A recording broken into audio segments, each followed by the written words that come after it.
Liquor మీద ప్రశ్న వేయడం ఏంటి? అందులో మళ్ళీ క్యాలిక్యులేషన్ సార్. గత డిసెంబర్ లో ఎంత వరకు, ఈ డిసెంబర్ లో ఎంత వరకు బాగా తాగించేస్తున్నారు అధ్యక్ష. 5 సంవత్సరాలు ఒక్క బ్రాండెడ్ లిక్కర్ ఈ ఆంధ్రప్రదేశ్ లో దొరికింది అధ్యక్ష.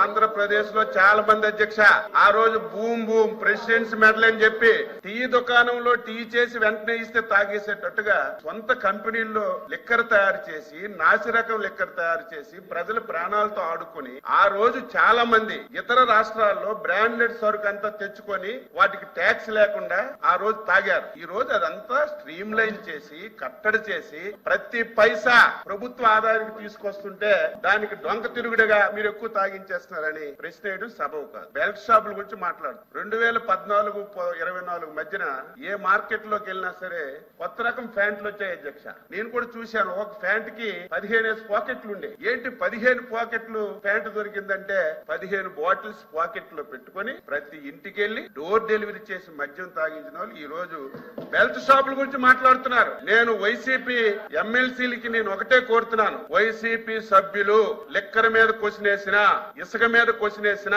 మైన్స్ మీద కొచ్చినేసిన, ల్యాండ్స్ మీద కొచ్చినేసిన నవ్వుకుంటున్నారనే విషయం మీరు